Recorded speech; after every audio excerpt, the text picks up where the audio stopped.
Join us for an enlightening experience where you will gain a deeper understanding of the purpose and essence of opening your eyes.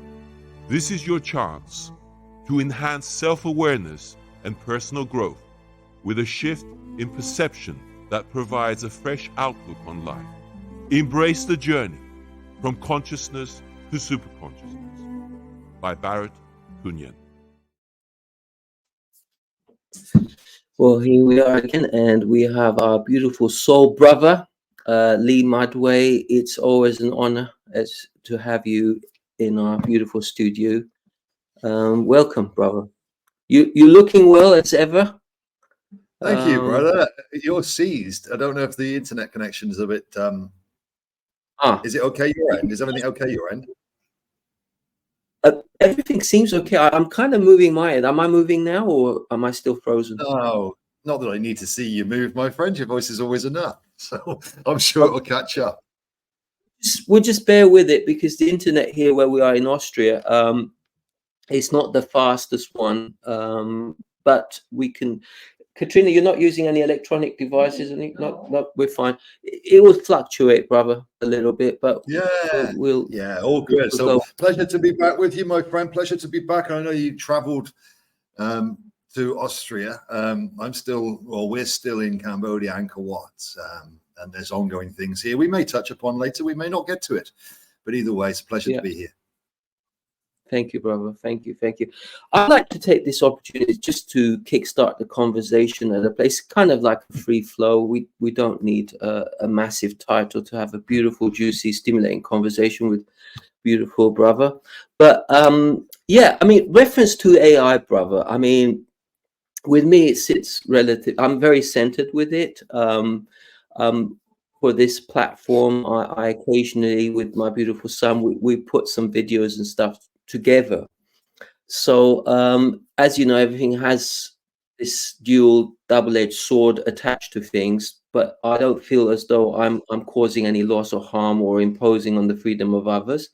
But there have been some relatively certain arguments reference to it affecting people, or we kind of feeding the beast, if you will. Do you want to take it from there? I'd love to hear your stand reference to this statement. It's artificial intelligence, AI. The way there's lots of different viewpoints on this, and the highest one is AI is an assistant. AI is a tool of creation. It is creative. AI is sentient at a higher level within temporal creation. It is a wonderful piece of equipment, relatively. But what we've got is different interpretations based on fear-based narratives, mindsets, films, ideologies that show what AI is capable of, if it's doing this and it's doing that. So we've got all of these confusions around ones, and ones tend to wish to dismiss something rather than see it has both sides. So rather than utilize AI benevolently, ones would rather see it dismissed because it's dark and just put that moniker on it. The fact of the matter is it's not. It's the user. It's the same as everything else. AI is perfectly acceptable and will be utilized a lot more. But what ones must understand is that they are far superior to the AI. They are much more powerful than the AI, and they always will be. It's the feeling that ones contain, or the belief systems in ones, that AI can do this or that to a human, but they don't realize that they're actually souls and they're divine themselves. So the AI can't do anything to you at all. It can do stuff for you and assist with you. So this fear is prevalent, and it's something that we've been broaching for quite a wee while now. So ones can understand when we use AI, what are they going to feel? Are they going to feel fear, or are they going to feel it's an assistant, it's valid? Has AI got a purpose? Of course it has. So why not use it? That's an opening stance on that one, brother. Let's see where you take it. Well, yeah, I'm perfectly in alignment with everything that you've just put forward. Like I said, it's assisting humanity, and some of the devices that people use. I'm not too much into phones and gadgets like that, but I'm not in a position to say whether you should or you shouldn't use it. But yeah, no, I'm pretty comfortable with that. Reference to, like I said, let me say this. I watch a lot of other things that involve artificial intelligence or deep learning systems, and their functions now inside, say, for instance, the gaming industry or the filmmaking industry, or these ideas, the way that it can create, generate, and manifest almost imagery and all of these other things takes away so much of the confusion. It takes away a lot of the load. It doesn't take away the AI does not take away the creativity. It can never replace the creativity, nor the brilliance of the human. It can't. It just has access to information and utilizes them so that or the divine soul, sorry, not the human, so that it can bring it all together when you don't need it. So you can concentrate on something else while the AI does what it needs to do. And this allows for creation. This allows for creative expression to move forward away from the mundane. But in the current system where money is valued, extrinsic to the human soul, and the dark narratives and the governmental structures and those who want control have a stranglehold on humanity through the use of money and law, legality. AI is seen as the enemy because it can take from people. It's taking jobs. It's taking this. It's taking that. It's taking creativity. But the fact is, it's not. What it's doing is they're utilizing it to make things cheaper and remove money from people, which is where the fear in the people comes from, is they won't have enough money. But once you remove the money, then AI is nothing more than an assistant. It's only because the money and the other things are there that AI becomes a problem. So we're in this system where nobody's arguing about the money. They're all arguing about the rights and wrongs of the bits and pieces in between. And artificial intelligence is one of them, because it takes jobs, it removes creativity, it does all of these dark things that negates people from earning money. But people should never have to earn money. Money should never be a thing that you have to earn or you can be without. Money is a tool, just like AI is a tool. And once we change the versions of money, then AI will be seen differently. So we're in that flux area where ones are in fear of not having enough, and therefore AI is bad. But if they lose the fear of having enough by choosing a different way, then AI wouldn't be bad.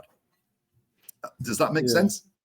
Yeah. Perfectly for me, brother. You know, everyone has their ability to interpret information, but for me, it sits very comfortably. And like I said, you know, I use it as a tool for aspects of restoring aspects of my life where I feel as though I'm more in my element as well, freeing more time and having more time for leisure and doing the things that I like doing, which is like I like pottering around in the garden and what have you, you know. But no, that's awesome, brother. No, I don't, you know, like, I don't feel I never take things too personally, far from it. You know, I try to stay centered all the time, and I understand what people are putting sometimes, and it's a lot of it is the level of conditionality, how everything has been created in keeping us in that place of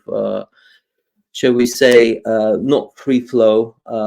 So but things are changing. I'm feeling the flow at the moment in my energy, and wherever I go, because this conversation that you had about a week ago with Rick, and Rick kind of homed it in more with the intrinsic value being this vessel, this being and being comfortable and happy in yourself without the need to do anything, just in that beingness, feeling that abundance, that we should be in that place of solitude and stillness and calmness. And that's what I enjoy giving, because that's what's raising the vibration, if you will. So that's the impressions that we're always leaving everywhere we go. In us, that's a powerful signature, as always. You know. Yeah, well, the thing about doing things is, why are you doing them? And most people do never question why they do things. I think we may have spoken about this before. Regardless, when the state of being is the state, not the state of doing. The state of doing is is an aspect of cause. So when you do something, you have a cause, you create a cause, and therefore there's an effect.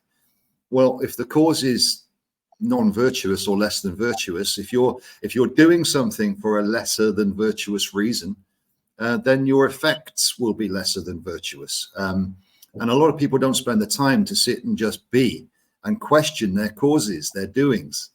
They just feel they must. So we're in that state. So this solitude and solitariness, in this loneliness, it's not, none of these are true, but is a place of not safety, of solidity. And where you can oversee you can oversee your cause.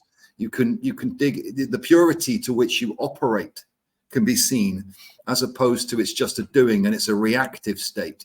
So when you're doing things, you tend to be reactive. And again, people can argue semantics, and I'm not interested in detailing an issue to remove the, finding an exclusion for the rule. It's not an exclusion for the rule. People can have different perspectives, and that's great. But many are going about doing things that are based on emotional drivers, which are less than virtuous to their higher truths and do not represent the higher divinity to which they are. So they continue to do things to get the experience of releasing the doing and sitting and being. So there's nothing wrong with doing things. It gives you experience, lessons, education, etc., etc. But unless the drive is pure, why would you just sit? And one of the key things that I learned quite a long time ago, relatively, is it takes more power. It's a lot more difficult to choose inaction when the mind is telling you to act. And that's what being is, inaction. When everything is telling you you must act. No, you have the choice. Must you or must you not? And if you're not sat in that place of being, then you react into doing. And yes, so I totally agree, brother. That's in raising one's individual frequencies on a personal mission, where they're stabilizing their own individual fields. Then being is a state that is a necessity for everyone, for at least for major stages anyway of their growth or return. Let's call it a return. Yeah, because it's thank you for that, brother. Yeah, because it's like the observer taking into the account that something phenomenal is unfolding, and as we go more and more into it, for me, I get the feel that it's not that I'm getting overly excited or I'm getting sad in any shape. I'm just staying mutual. I'm not trying to do anything, but staying calm and just smiling a lot at people at the moment.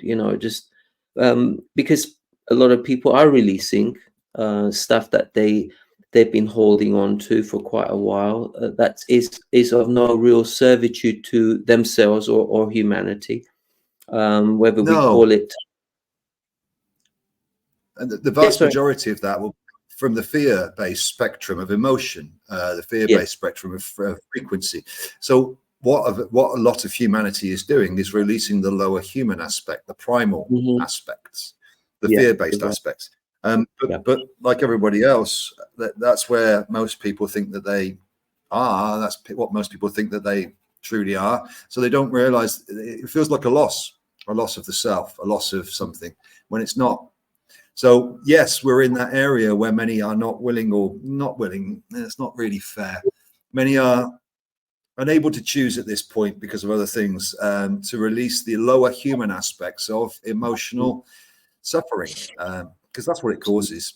And these are pride, arrogance, blame, shame, guilt, humiliation, frustration, all of these that are just not necessary. They are lower human. And this is when ones talk about being in their own divinity, they have released that lower human aspect into the meta-human or the higher human. They exist in a different frequency. Those suffering frequencies are no longer there.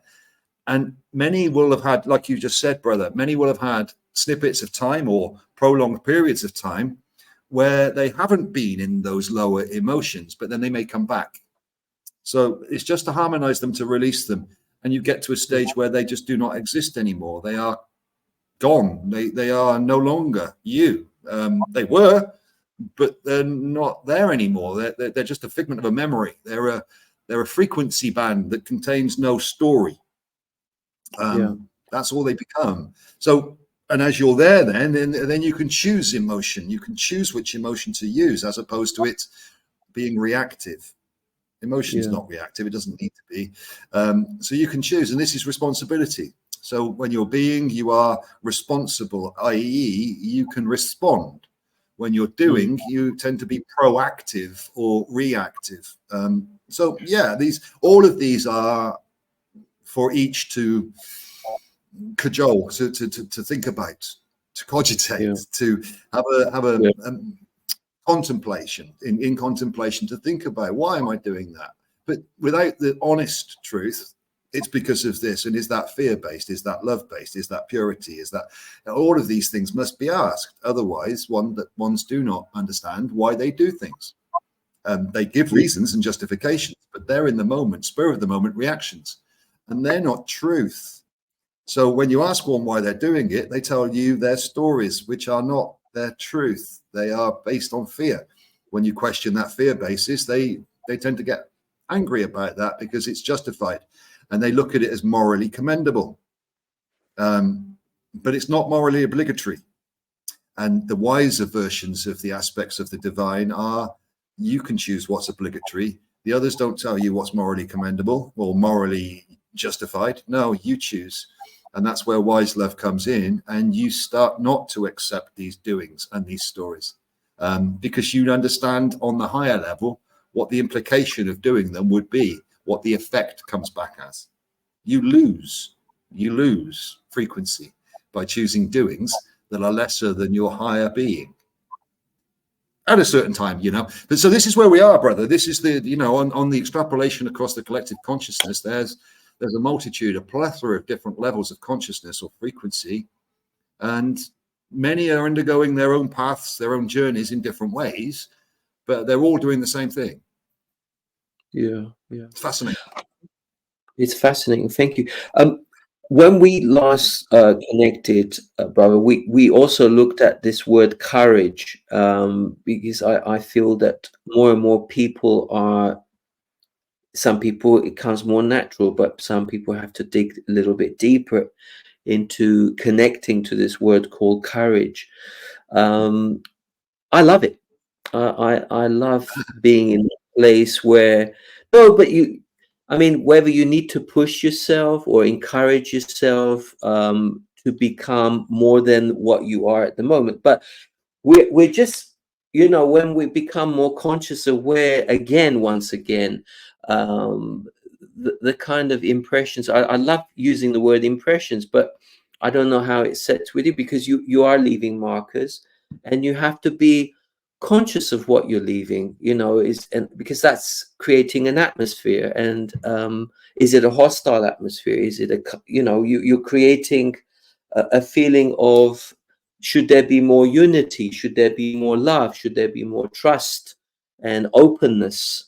And where I'm going with this is, should we become more aligned with guardianship? Because that's what I feel we were once at, that level of beingness, and now gradually it's coming into fruition. Some quicker than for others, but it's getting there, and all in perfect timing, all perfectly divine. It may seem we speak with divine council and a few other echelons of the divine delegations, and everything's perfectly on divine timing. It just seems like some faster than others, and prolonged periods on the ground, if you want. But realistically, it's all going perfectly. And interestingly about courage, there's a couple of ways of looking at courage. Courage is only necessary if you have fear. If you don't have fear, courage is normal. You wouldn't even be seen as courage. It would just be seen as acceptance of everything. So you only need courage to get past pride. So courage is a tool. It's a frequency gate. But let's say, for instance, let's say you're a child, you don't know how to swim, but you don't know you can't swim. and the adult that's around you doesn't know you can't swim either. In fact, everybody thinks everybody can swim. Everybody knows everybody can swim. So you get thrown in the water. Now, is there any fear? Do you need courage, or do you just start to swim because you accept now you're in the water? The same as flying or levitation. You could say this about a lot of things. I know where we've come from. That's not necessarily experiential. But if you don't know you can't, then you do. So it's the negation. So as we grow older, we become enlisted or integrated with these lower frequencies, these fear-based frequencies, and therefore need courage to act outside of them. But if you haven't got them integrated, then you don't need courage. So it's another one of those that moves courage. You don't need it at a certain point because there's nothing to be courageous about. It just is. Yeah, no, thank you for that, Trust brother. faith, I mean, yeah, I mean, yeah, absolutely. I mean, when I interact with people within our communities, I mean, I get the feeling with not all, just a relatively, I'd say like 60-70% of people that I talk to, depending on their age group, that they feel that time is running out for some people. They feel as though, you know, with this aspect of aging and the way it used to be, like, people are categorized when they get sort of middle-aged or getting to the highest 60s and stuff. They're conscious or concerned about wheelchairing and these sicknesses or disease taking its course. I feel that's the one that people need to, because we talked about this before, how you can energize things by saying there is something issue. You can invite, you can bring it on unnecessarily with that fear-based aspect of let's cut to the chase on that one too. If you tell somebody they are eternal, divine, and infinite, they are a god, they are equal and virtuous, a divine delegation, they've been here since forever, they always have been and always will be, because they are the energy of creation. They don't believe you, so they'd rather believe that they die and fear that than believe that they are gods and not fear death. Now, which we're at a stage right now where ones really must get their heads around that they are a little bit more than they think themselves to be, and move away from these concepts of lesser into more. So fear-based concepts of we're going to wither away. Wither away? Why? Where? What? You always are and you always will be. Wither away to what? These concepts are negation. They are limitation. And we are in a place where we must unlimit this into a higher being, into the higher sense. The first question everybody should ask themselves is, am I more than I think I am? And if they don't, if the answer comes back as no, well, then carry on. Carry on. Yeah. If the answer comes back as yes, then the second question is, well, am I acting that way?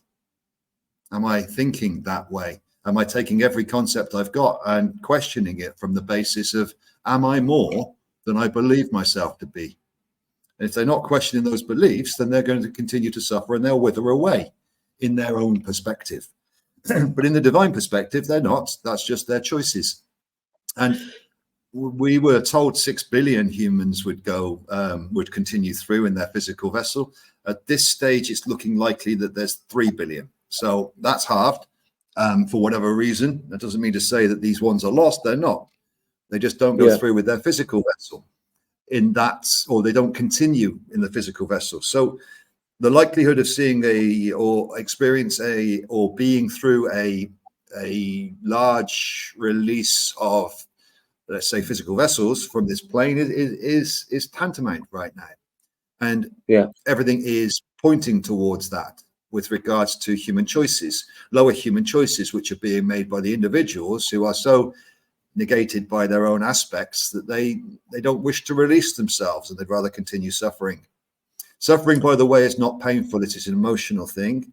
Suffering is a endurance of that which is not tolerable. I think it was first brought in as a marathon runners would endure that which is beyond tolerance when they called it suffer. So this isn't about a physical pain or a pain that's introduced from externally. It's an intrinsic cause, suffering, It's self-abuse to a certain degree, and we create our own suffering by simply not understanding the games, the rules of the game. So with a lot of this, brother, yeah, we're in that position where there's many out there that have these limitations in their aspects, in their fields. They speak to them, they speak them out loud, therefore they are creating them, and therefore they will experience them. When ones understand that they are the creators of their own reality, and they are in charge of their own vessel through their own intention, they are projecting negativity or speaking negatively about yourself or others, has a negative effect, which you will then experience. Until you atone for that and make amends and change one's actions, or until one changes their actions, then they will suffer. And ultimately, suffering is a great change, causes change. Most change comes when ones are tired of suffering. I don't believe it needs to be that way, but experientially and evidentially, I did the same. I suffered for until I could suffer no more before I chose to change. So I empathize fully with all of them, all of my brothers and sisters undertaking this. Thank you. Yeah. But that's the truth. Yeah, no, thank you for that. No, because my son and I, we're putting a video together with this cognitive dissonance, because, you know, people are aware of their doings, but sometimes it's a case of like, they don't have I'm not finding excuses, but what I'm saying is that what they kind of putting on the table in terms of how they're negotiating with life is they're not consistent enough or at all to be in that energy where they're at that level where they can see on a higher perspective. So when they're looking at the bigger picture, if you will, you know, that's the way it comes across, you know. That's why we put the word limitation in, fear-based limitation. It's not going to say distortion, or you use a lot of different words, but the perspectives are limited by what it is you believe. So this is belief systems that need to be questioned, and ones don't wish to question they find it difficult to question their belief systems, because the beliefs become them. Once you take away the beliefs, what are they? And so therefore there's sort of the egoic fear of it wants to hide. It doesn't want to see that. But this is where willpower, strength, courage to go past those points are, and cognitive dissonance is the kicker. So can you go past that cognitive dissonance point with courage into acceptance, or do you sit with pride and arrogance and deny and remain where you are? So yes, very pertinent, very real, and very unreal, not so real at the same time, because it's a game. Once you know the rules, then you can play the game. But whilst you're denying the rules, it plays you. Absolutely, brother. Absolutely. And coming back to GPMS as well, I mean, laying the universal laws of, you know, simplified divine plan, so that you become familiar. So when you're going against, you know, looking at the things that are around us, that's, shall we say, inorganic, you can see that the level of abuse it has caused. So it's not rocket science to a point, but when you simplify things and break it down for people, and they work it out for themselves. So what we're doing, this so-called model, is it's enabling people to become independent rather than dependent on, again, coming back to this vision of some savior coming and helping them get out of this box, if you will. So it is very empowering, because every time I listen to you with Rick, and, you know, these conversations that one is having is certainly aiding towards bringing them closer to themselves, if you will. So they're becoming more conscious, aware of themselves, and or not. Yeah, sorry. One of the biggest things that ones must work through is codependency. You were saying becoming independent, yes, but codependency is a creation of the ego. So what ones what ones do. If somebody asks, let's say, for instance, if I asked one, why are you doing that? And they gave me reasons. As soon as they give me reasons, it's not from a pure cause. There should be no reasons why you do it. You're doing it because you are. In fact, when somebody asks you why you're doing it, you should say, why not? It's almost like that. There should be no reason, no justification for actions. Otherwise, it's a codependency. And this is why the system is as it is, because ones feel codependent on so many different things, which gives them a satiation, so they can blame other things, or they're dependent on other things to be for them and not themselves. So this is this idea of reasons and justifications. I need this because I've got to do that because this is why, blah, blah, blah, blah. The reasons and justifications, as soon as they come out, they are a defensive structure. The truth needs no justification nor reason. It just is. So this is another one where it's very simple to, if you ask yourself, why am I doing that? And you come up with a reason or justification, then you really got to look at that and say, what? Why am I saying that? And again, this is this concept of introspective retrospection, where you truthfully look at what it is that you are.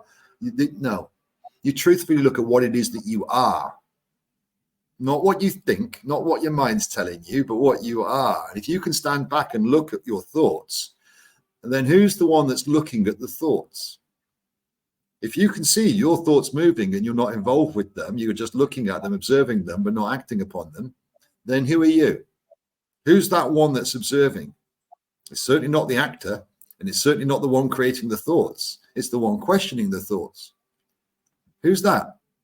So this is that stepping back and back and back and detaching from this emotional investment and looking at yourself, looking at oneself truthfully and with realization of one's own actions, going past cognitive dissonance into acceptance of a higher truth. Ones hold these truths, they say these truths, they speak them out loud and then act completely differently. Once you say something like that and then act against it, the physics of the game hit you harder because you know better. So this causes change quicker as well. So all of this is moving things forward, all of it. It's trivial, it's tedious. It can be a little bit like pulling teeth to watch, especially when ones are informed.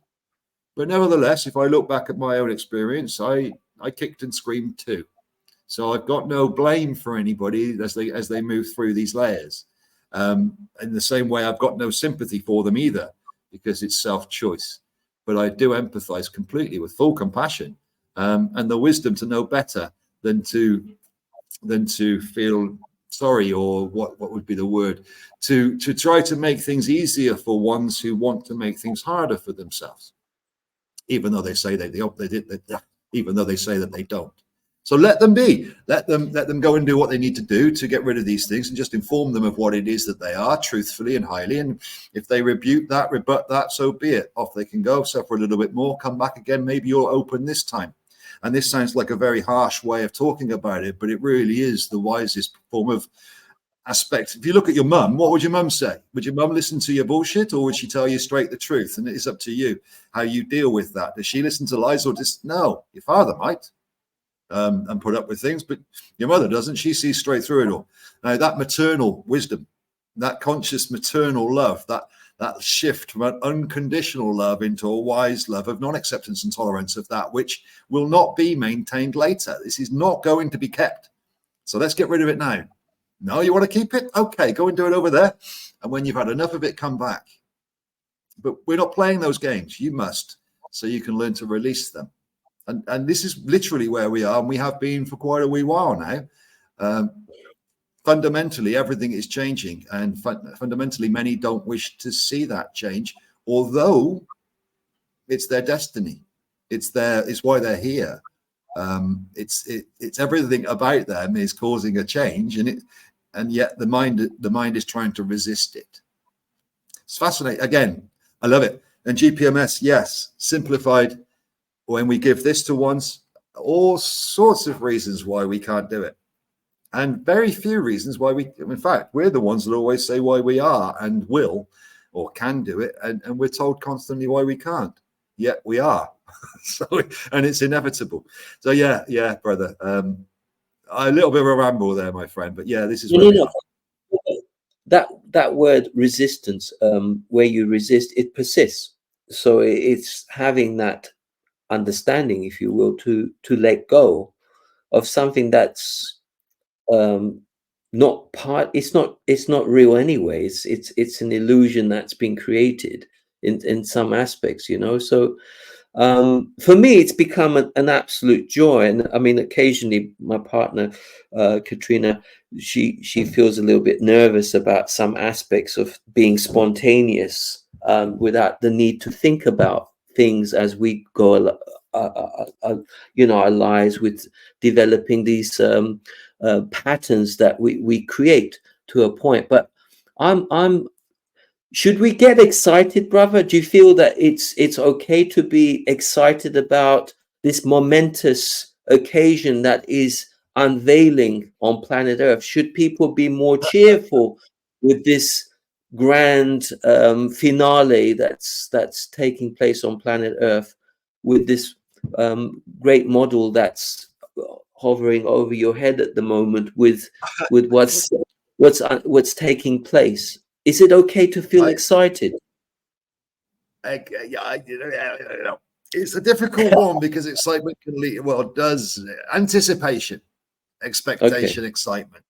The problem with excitement relatively is it tends to be a peak. Most people get excited from a peak of low. So they're in a place of tedium or fear-based frequencies, a low consciousness state generally. And I'm going back a while. And therefore, excitement is a rise. It's a very high peak. And excitement after excitement comes back again to where they were. So it's like a peak and back down again. If you're already at a place of excitement, then excitement doesn't feel like excitement. But you may not be. If excitement is your general state of being, the frequency of excitement, it may not seem like you are excited.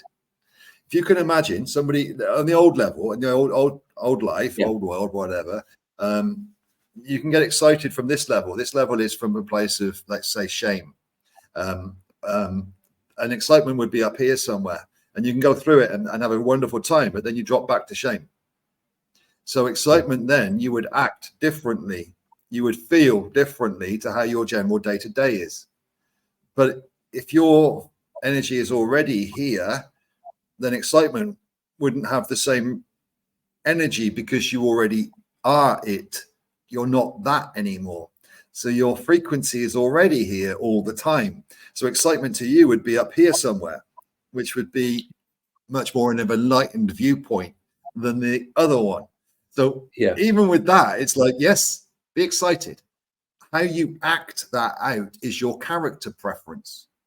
Now, are we anticipatory excitement? Yeah. Do I dance around the streets giving it this and singing? No, that's not my gig, but some may, because it's what they choose to do. So I tend to just go through it at a neutral state without trying to raise or lower frequencies into places of excitement from the old mind of what excitement meant. That may be a little bit philosophical or too philosophical, but I hope you understand what I mean. So there's the level of excitement from the old, but this is where you are anyway. So what's really exciting? Yeah. So you don't need to prove to anyone that you're excited. In fact, you don't need to look excited, but in your vessel, people will feel, goodness me, I mean, he's holding himself really. Yeah, it is, isn't it? So your stance is doing all the talking. Yes, and rather than excitement, it's divine authority. It's almost authority. The amount of ones that have come to I and said, "How can you be so sure?" You not, you know, it's a reverse the question. So they feel a sense of something that they are uncertain about, and they don't understand how you can be. But I'm not acting excited. I'm just stoic and solid in what I say is happening. So that can bring in either fear, trepidation, peril, or the others can feel the excitement and act in a way that would seem excited to them until they understand. Again, a lot of this is about solidity.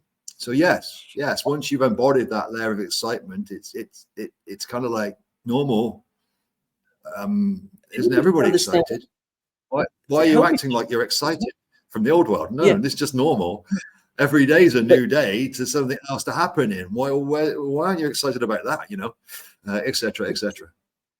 Yeah, but the very fact that you've harmonized the vessel and you're not complaining anymore, that in itself is so different, because a lot of people are either they're bitching or whining to, you know, saying things, or look at this person, look at that person, and gossiping and what have you. But in terms of once you're in that place of solitude and that stillness, you're not having to prove to anyone or getting any form of validation who you are, what you are. So you're keeping that stance, and you're an almighty example, because you're not complaining. Because the general complaints that I hear from people, and I'm not saying it's nasty, but to a point it can be, because they're complaining about pain.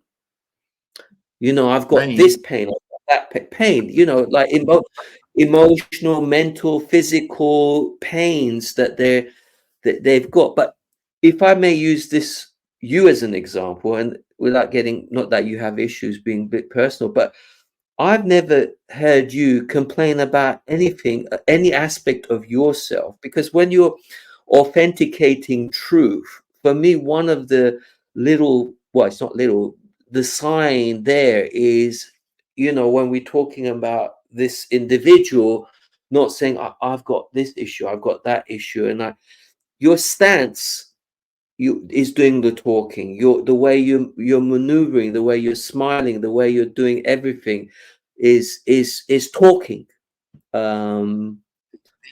This brought back to that same thing we were saying a bit earlier about codependency. One's like to put blame on something, so they need something to depend on to put the blame on it. Is it pain? Why am I miserable? Because I'm so much pain. No, that's a because. That's a reason. That's a justification. Why am I miserable? Is because you're choosing to be miserable.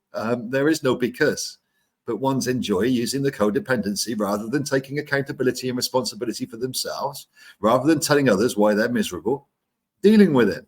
I'm happy just to say, I'm I'm never miserable. I'm just quiet. I'm quiet now. I don't wish to speak to anybody. I'm not going to give. There's no reasons why. It's my choice, man. The thing about this standalone Christs and the standalone fields and the free will choice and your every energetic output and input is your choice. But if you haven't got the responsibility for that, then you blame others or physical ailments. Physical ailments are either toxics within your body, poisons, etc., etc. Fear-based narratives can create acidic environments or toxic environments, which are negated within your physical field and reference themselves as dis-ease. So the physical vessel can go into dis-ease because of thoughts, because of what's being put into it, because of poisons, toxins, cognitive dissonance, actions, cause and effects, all of these things, but they're all self-induced. The same with emotional pain. It's all self-induced. So unless there's something happened to you from an external source, i.e. physically, and even then there's still levels of self-inducement into that, because there's a reason for it to happen. But to actually say or complain or state that anything's wrong with it when it must be divinely perfect because it's because it's happened, then you're questioning the divine structure, you're questioning God, you're questioning your higher self from a place of inadequacy, from a place of insecurity, from a place of ignorance. And yes, so the effects will be painful or pain-based, but these are transient and dependent. If they're emotional, they are pseudo-real, because they feel very real, but they're not. In a few years' time, you won't even remember it. It's not like it carries a scar, it just carries a memory. And once you change the emotional spectrum of that memory, the frequency that runs through it, it's neutralized. So there's a lot of these ongoings, brother, if that makes some sense. It certainly does. And is it fair to say, for some people's interpretation, you reap what you sow? So what you're putting out, you will get back. Dependent. The beauty of that is it depends on your level of consciousness as to how quickly it will hit you, your soul journey, where you need to move, what it is that you're doing. But yes, cause and effect. So your cause will return an effect. So you reap what you sow.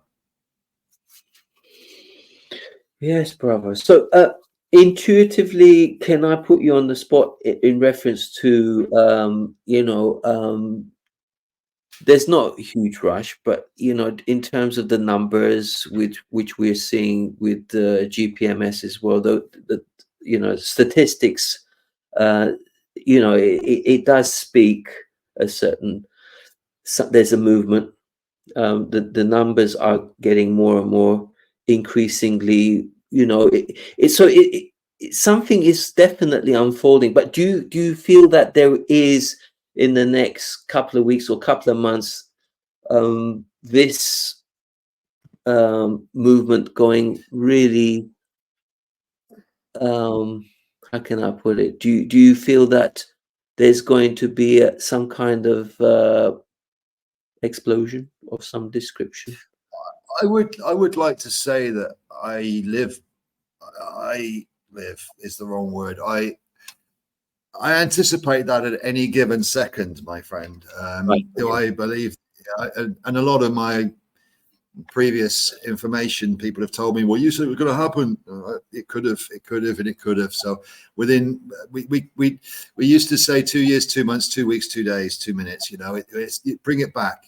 So could it happen within 2 months? It can happen within 2 minutes. Do I anticipate it will? I haven't stopped anticipating it will.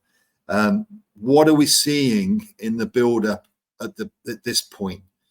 Let's start with a lower timeline. Lots of information coming out about a certain medical intervention, which is being called off the shops. Certain ones are now being pulled. Lots of death ratios coming in. I think in the last 2 years, 1 million people have died that were jabby, and 61,000 that weren't. So there's quite a large discrepancy inside there. The government, the UK government, at least in itself, the mother of all governments, is showing itself to be inept and at best, malevolent, and self-egregious and righteous at worst. And of course it is. It's evil, and what they're doing is evil. So this is showing itself more and more, the Rwanda things and all sorts of other things going on, the petty squabbles and the breakdown. All of this is ongoing there. The same in the Americas. Then we've got the ongoing issues in the Middle East, which aren't going to stop unless people stand up and stop it, because it doesn't matter what the criminal courts and all the rest of the courts do. This is all about money and right-wing power and transhumanism and negative evil agendas, which are not commonly known but will be. So that's moving forwards very well. I think the money in there is in the billions or trillions right now. So this is all being created money, brand new money printed, and all these weapons being used in weird and wonderful ways. The same as in the northern area in Russia and the other place. And this is all being linked up too. And it doesn't matter what the people of the world are thinking. Their governments are sending trillions of dollars and weaponry into these areas to what? Profit? Then we can look at a lot of the other Africa. Africa is currently it's just being decimated again. There's zero aid going in and nobody cares. So many dying there. Poverty all over the East Asia. I'm in Cambodia. It's kind of disgusting. It's disgraceful actually for humanity to allow this impoverishment and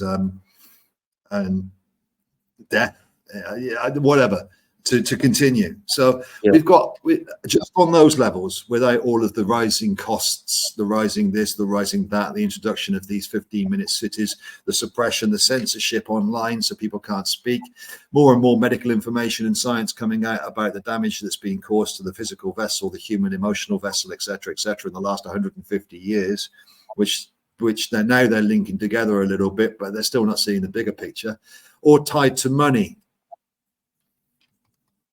Oops. Awesome, brother. Awesome. I mean, it's. Thank you so seconds, much, brother. brother. My screen's just stopped. Yeah, I give me a second. Come back on. Yeah, absolutely. It should come back. Just overheated, I think.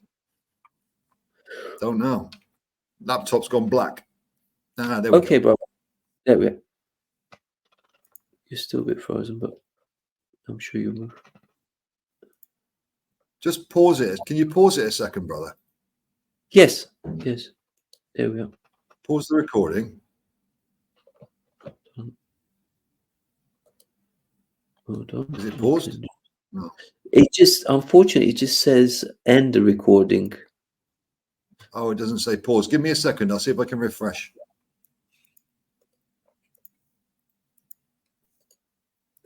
You're back. Oh, no, you're gone. I will have Lee back in a second.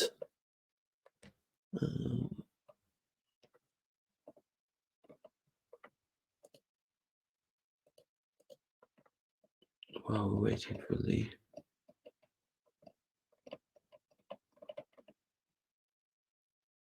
We can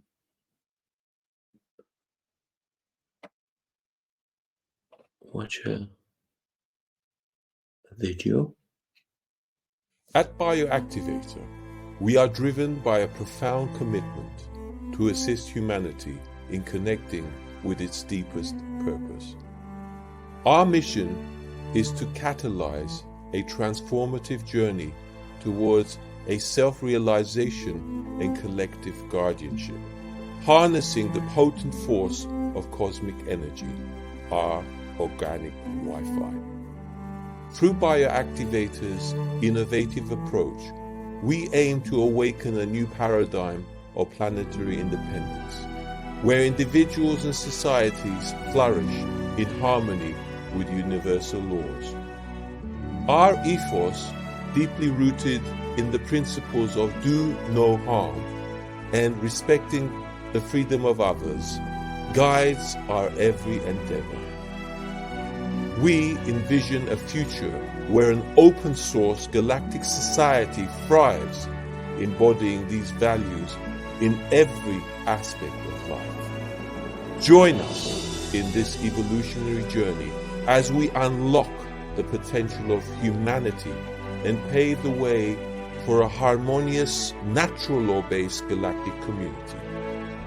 Become a part of this movement towards a universally connected and conscious world. Your journey with Bioactivator starts now. Oh, well, sadly, we still have lost Brother Lee.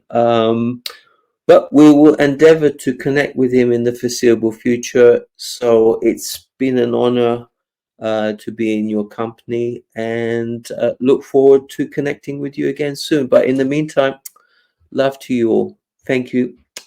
Much love. Bioactivator would like to thank you for your kind support and donations. Through Barrett Tunian's guardianship of this platform, his activation of truth harmonizes, neutralizes, and unblocks the meridians that connect, balance, and purify all that comes in contact. Do no harm is the key that fully opens the heart's voice to be in the union of the I Am presence, and will represent every living organism on the planet whose voice would otherwise not be heard. Remember, the truth will set you free. Do no harm, cause no loss, and do not impose upon the freedom of others. Love, light, and